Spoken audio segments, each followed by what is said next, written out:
بسم اللہ الرحمن الرحیم. السلام علیکم ناظرین, آپ یوٹیوب چینل دیکھ رہے ہیں, میں عمران خان. اس وقت اس وزیر اعظم کو جس کو نکالا گیا زبردستی رجیم چینج آپریشن کے ذریعے سے, اس کو جیل میں ڈالا ہوا ہے. پہلے ذرا میں ان کی سچویشن آپ کو بتا دوں, کیونکہ سلمان صفدر کو موقع ملا ایک مرتبہ پھر عمران خان کو ملنے کا. گزشتہ چند مہینوں میں ایک ہی آدمی کو عمران خان سے 2 مرتبہ ملنے کا موقع ملا, اور وہ سلمان صفدر صاحب ہیں جو عمران خان صاحب کے وکیل ہیں. ان کے علاوہ عمران خان سے کسی کی ملاقات ہونے نہیں دی جا رہی.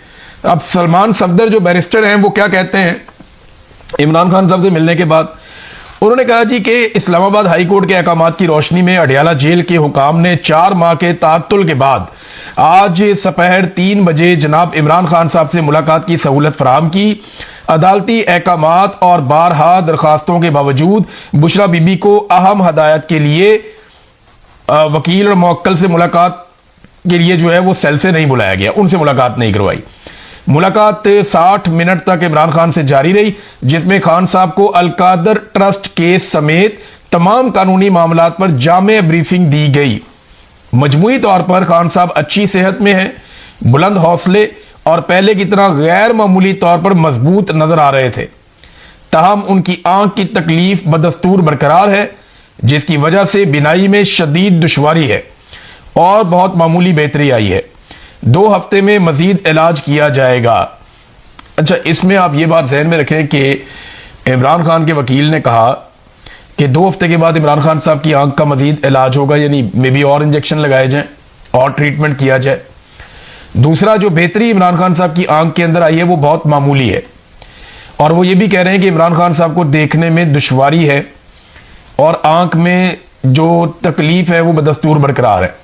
یہ بڑی تکلیف دہ سچویشن ہے. ایک آدمی قید تنہائی میں ہے, اس کو سہولتیں نہیں ہیں, فیملی کو ملنے نہیں دیتے, دنیا سے اس کو کاٹ کر رکھا ہوا ہے, اور اس کی آنکھ میں شدید درد بھی ہے. پھر اس کا علاج بھی اس کے ذاتی معالجین سے نہیں کروا رہے. پھر یہ بھی نہیں پتا چلتا کہ اس کو یہ بیماری لگی کیسے, یہ اتنے کلاٹس بلڈ میں بنے کیسے. بہت سارے سوالات ہیں جو عمران خان صاحب کی فیملی بار بار اٹھاتی ہے. ان سوالوں کے جواب ہمارے پاس نہیں ہے. عمران خان صاحب کے لیے پوری دنیا میں آواز اٹھ رہی ہے, بین الاقوامی سطح پہ رولا پڑ گیا ہے, اور میں کچھ چیزیں آپ کے سامنے رکھتا ہوں. ابھی نمبر 1 تو یہ ہے کہ 40 سے زائد ممتاز عالمی ماہرین تعلیم جو ہیں, اور ان کے علاوہ عوامی دانشوروں نے اور ہیومن رائٹس ایکٹیوسٹ, انہوں نے امریکہ, یورپی یونین اور دولت مشترکہ اور OIC کے نام ایک خط لکھا ہے. یعنی یہ دنیا بھر کے اندر خط لکھا جا رہا ہے. امریکہ کے نام بھی لکھا ہے, یورپی یونین کے نام بھی لکھا ہے, دولت مشترکہ کے نام بھی لکھا ہے, اور OIC کے نام بھی یہ خط لکھا گیا ہے. اقوام متحدہ کو بھی اس میں جو ہے وہ مخاطب کیا گیا ہے. عمران خان کو طبی سہولیات فراہم کی جائیں, عمران خان صاحب کے خاندان اور ڈاکٹرز تک رسائی دی جائے, اور سیاسی بنیاد پر جو ان کی قید ہے اس سے ان کو رہائی دی جائے. اب یہ عالمی سطح کے بہت سارے لوگ ہیں, 40 سے زائد لوگ ہیں, اور یہ بڑے بااثر لوگ ہیں دنیا میں. ہیومن رائٹس کے حوالے سے ان کی خدمات ہے, اور ان کی خدمات کا اعتراف بھی کیا جاتا ہے. تو یہ ایک ڈیولپمنٹ ہے. اب زیادہ ڈیٹیل میں اس کی نہیں جاتا, بس آپ یہ سمجھیں کہ دنیا میں بڑی تیزی سے عمران خان کے لیے آواز اٹھنا شروع ہو گئی ہے, اور یہ کامیابی ہے عمران خان صاحب کے بیٹوں کی, ان کی بہنوں کی, کیونکہ وہ کنٹینیوسلی انگیجمنٹ کر رہے ہیں, اور اوورسیز پاکستانیوں کا بھی اس میں ایک حصہ ہے. دیکھیں, یہ جو اوورسیز پاکستانیوں سے نفرت کرتے ہیں نا سب لوگ, خاص طور پہ پاکستان کی ملٹری اسٹیبلشمنٹ اور پاکستان کا جو موجودہ رجیم ہے, یہ نفرت اسی لیے کرتے ہیں کہ اوورسیز پاکستانی ہر جگہ پہ عمران خان صاحب کی بات کرتے ہیں, اور ہر جگہ پہ ظلم اور زیادتی کے خلاف بات کرتے ہیں. دیکھیں, اب یہ ایک میٹنگ ہو رہی تھی, اور یہ جنیوا کے اندر سمٹ ہو رہا ہے for human rights and democracy کے اوپر, انسانی حقوق اور جمہوریت کے لیے جنیوا کے اندر ایک سمٹ ہو رہا تھا. اس سمٹ میں ایک پاکستانی نے آواز اٹھا دی بڑے زوردار طریقے سے, اور جو اوورسیز پاکستانی ہے اس نے آواز اٹھائی, اور اس کے بعد جو ہے وہ وہاں پہ عمران خان صاحب کا تذکرہ کیا گیا. Political imprisonment of Imran Khan mentioned in Geneva after an overseas Pakistani shouted that don't forget about Imran Khan, کہ آپ عمران خان کو نہیں بھول سکتے, یا عمران خان کو مت بھولیے, یا ان کا نام لینا مت بھولیے. He is a political prisoner and former prime minister of the 5th biggest nation in the world, کہ وہ دنیا کی 5ویں بڑی قوم کا ایک لیڈر ہے اور سابقہ پرائم منسٹر ہے, آپ اسے نہیں بھول سکتے. اور اس کے بعد پھر عمران خان صاحب کے لیے باقاعدہ اس پلیٹ فارم کے اوپر آواز اٹھائی گئی اور یہ بتایا گیا کہ رجیم کیسے عمران خان صاحب کو دبا رہا ہے, رجیم کیسے پاکستان کے ساتھ جو ہے وہ زیادتی کر رہا ہے. اب یہ پاکستانی ڈاکٹر ہے سبرینا جنہوں نے یہ ہائی لائٹ کیا معاملہ, انہوں نے آواز اٹھائی. تو یہ دو ڈیولپمنٹ ہیں عمران خان صاحب کے لیے, ہر طرف جو ہے وہ آواز اٹھ رہی ہے. ناظرین, سیاستدانوں میں سب سے لمبی جیل جو ہے وہ جاوید ہاشمی صاحب نے لگاتار کاٹی ہے اور مشکل ترین جیل کاٹی ہے. جاوید ہاشمی صاحب کا اگر آپ چہرہ دیکھیں یا ان کی حالت دیکھیں تو آپ کو اندازہ ہو جاتا ہے کہ جیل کی سختیوں نے ان کے ساتھ کیا کیا.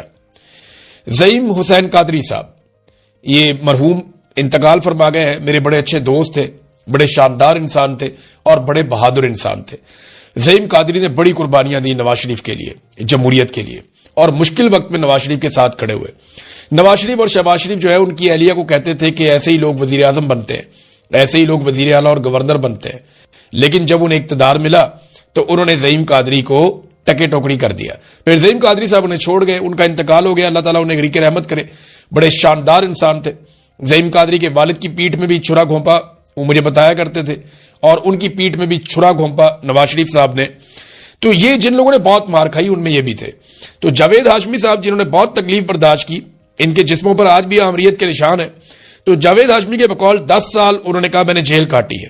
اگر مجھ سے اس طرح کا برتاؤ ہوتا جیسا سلوک عمران خان کے ساتھ کیا جا رہا ہے تو شاید میں بھی ڈیل کر لیتا. یہ بہت برا سلوک ہو رہا ہے. جاوید ہاشمی جیسا بندہ گواہی دے رہا ہے جس نے آصف علی زرداری سے کئی 100 گنا مشکل جیل کاٹی ہے. زرداری نے تو جیل کاٹی نہیں نا, وہ تو کوٹھیوں کے اندر, اسپتالوں کے اندر, وی آئی پی کلچر, باقاعدہ سویٹس کے اندر وہ رہے ہیں زرداری صاحب. وہ تو بہت انجوائے کرتے رہے, اور ان کی جیل تو جیل تھی ہی نہیں چند دنوں کے علاوہ. تو جاوید ہاشمی کی جیل تھی. اب زرداری صاحب کو جیلسی ہو رہی ہے عمران خان سے کہ یار یہ اتنا آگے نکل گیا, اتنا بہادر ہو گیا, اور ہم لوگ بہت پیچھے رہ گئے, ہم جیل نہیں کاٹ سکے, عمران خان جیل کاٹ گیا. تو زرداری صاحب کی وہ جیلسی اب ان کے چہرے پہ, ان کے رویے میں, ان کی باتوں میں نظر آ رہی ہے. لیکن جاوید ہاشمی جو ریئل ورکر ہے, جس نے جینونلی مار کھائی ہے, جس کی سارا پاکستان گواہی دیتا ہے, وہ شخص کہتا ہے کہ عمران خان کو مجھ سے بھی مشکل حالات میں رکھا گیا. ناظرین, علی امین گنڈا پور صاحب جو ہیں وہ اب آہستہ آہستہ شیر افضل مروت بنتے جا رہے ہیں. ایک کے بعد ایک سٹیٹمنٹ ان کا آتا ہے, اور ان کا سٹیٹمنٹ زیادہ تر عمران خان صاحب کی فیملی یا پاکستان تحریک انصاف کو نقصان پہنچاتا ہے. یعنی وہ شیر افضل مروت ایسے بن گئے کہ انہوں نے دعویٰ کر دیا کہ عمران خان کے بغیر عمران خان سے بڑے جلسے اور مارچ کیے ہیں انہوں نے. عمران خان کے بغیر عمران خان سے بڑے جلسے اور مارچ کیے تو کریں نا. ابھی وہ تو عمران خان کے نام پہ لوگ نکلتے تھے, وہ تو عمران خان صاحب کہتے تھے تو لوگ نکلتے تھے, کال تو عمران خان کی جانب سے آتی تھی. علی امین گنڈا پور کو تو آخری احتجاج میں لوگ گھسیٹ کے لے کر جا رہے تھے. علی امین کو جان چھڑانی مشکل ہو گئی تھی, وہ گاڑیوں کی بریکیں لگاتا تھا, لوگ پیچھے سے دھکے مارتے تھے کہ آگے چلو احتجاج میں. آخری مرتبہ علی امین گنڈا پور کو بادل نخواستہ احتجاج میں جانا پڑا, اور یہ پھنسے ہوئے تھے. اور یہ بہت ساری ایسی ویڈیوز ہیں جہاں پہ گنڈا پور صاحب کو لوگ پش کر رہے تھے کہ چلو احتجاج میں آگے بڑھو, رکتے کیوں ہو, کوئی آرام نہیں کرنا, آگے بڑھنا ہے. تو یہ گنڈا پور کے ساتھ ہو رہا تھا. گنڈا پور صاحب ٹائم ضائع کر رہے تھے تاکہ لوگوں کی تعداد کم ہو جائے, محسن نقوی کے لیے آسانی ہو جائے. لیکن لوگ زبردستی گنڈا پور کو آگے کی طرف دھکیل رہے تھے, اور تنگ آگے بشرا بی بی پھر علی امین گنڈا پور سے کافی آگے چلی گئی کہ یہ تو آگے جاتا نہیں ہے تو میں تو جاؤں, کارکنوں کو لے کر کم سے کم میں تو وہاں پہنچوں جو عمران خان صاحب نے کہا ہوا ہے. بہرحال آہستہ آہستہ گنڈا پور صاحب جو ہے ان کو آسرا تو دیا ہوا ہے کہ وزیر اعلیٰ بن جائیں گے خیبر پختونخوا کے, لیکن یہ ہونا نہیں ہے. یہاں پہ 90 کے قریب ایم پی اے ہیں پاکستان تحریک انصاف کے, تو آخری نمبر علی امین گنڈا پور کا آئے گا اگر سارے فارغ ہو گئے. کیونکہ اگر کسی کو یہ لگتا ہے کہ سہیل آفریدی کو ہٹا کے وہ گنڈا پور کو بنا لیں گے تو اس سے 2 نقصان ہوں گے. ایک تو گنڈا پور بنے گے بھی نہیں, ایک اور تحفہ ملے گا پاکستان تحریک انصاف کی جانب, اور اگر سہیل کو ہٹا دیا تو سہیل پہلے سے زیادہ خطرناک ہو جائے گا, اور سہیل کے پاس فری ہینڈ ہو جائے گا, بہت ساری ذمہ داریاں ختم ہو جائیں گی, اور بڑا لیڈر بھی بن جائے گا, اور پھر وہ تحریک کھل کر چلائے گا جو چلانا چاہتے ہیں سہیل آفریدی, جو وہ کہہ رہے ہیں کہ عمران خان رہائی فورس میں بنا رہا ہوں, تو وہ اس کے اوپر زیادہ محنت کر پائیں گے. ناظرین, ڈیل کی باتیں ہو رہی ہیں, کبھی رانا ثناء اللہ کہتے ہیں, کبھی علی امین گنڈا پور کہتے ہیں, کبھی شیر افضل مروت کہتے ہیں, کبھی جاوید لطیف کہتے ہیں, کبھی کوئی اور لوگ کہتے ہیں, عمران خان کی بہنیں بھی کہتی ہیں, عمران خان بھی کہتا ہے کہ میں تو ڈیل نہیں لے رہا اپنے لیے, پاکستان کے لیے میرے ساتھ بات کرو, رستہ نکالو, الیکشن کرواؤ, میں تیار ہوں, میں کسی سے بدلہ نہیں لوں گا, لیکن انصاف تو کرنا پڑے گا. تو اب یہ جو معاملات ہیں اس میں الگ الگ باتیں کی جاتی ہیں. میں آپ کو ایگزیکٹلی بتاتا ہوں کہ کہاں کہاں پہ ڈیل کی باتیں ہوئی اور خبریں باہر آئی اور یہ کتنی مرتبہ ہوا. ایک تو ڈیل کی لگ بھگ کچھ 6 کوششیں ہوئی ہیں اب تک. 4 اگست کو عمران خان صاحب کو سب سے پہلے کہا گیا کہ آپ پاکستان چھوڑ دیں ورنہ کل آپ کو گرفتار کر لیا جائے گا. ڈیل کی پہلی آفر. دوسری 9 اور 10 فروری کو جب عمران خان صاحب کو الیکشن زبردستی ڈکیتی مار کے چھین لیا گیا تو تب انہیں آفر کیا گیا کہ ہم آپ کو ایک خاص طرح کی حکومت بنا دیتے, آپ کمپرومائز کر لیں. عمران خان صاحب نے پھر انکار کر دیا. اکتوبر 2024 میں دوبارہ سے ڈیل کرنے کی کوشش کی گئی جب احتجاجی تحریک اپنے عروج کی طرف جا رہی تھی. پھر نومبر 2024 میں دوبارہ قتل عام سے پہلے ڈیل کی کوشش کی گئی اور وہی باتیں علی امین گنڈا پور اور باقی لوگ بتاتے ہیں لیکن عمران خان صاحب نہیں مانے. پھر امریکی ڈاکٹرز آئے, امریکی بزنس مین آیا, عمران خان صاحب سے ملا. عمران خان صاحب نے ان کو بھی صاف انکار کیا. تو یہ ڈیل کی ایک اور کوشش تھی. اور ابھی حال ہی میں عمران خان صاحب کی آنکھ کی بیماری کے دوران ایک مرتبہ پھر کوشش کی گئی کہ عمران خان صاحب کو کسی طرح سے کوئی ریلیف عمران خان صاحب کی پارٹی مانگے.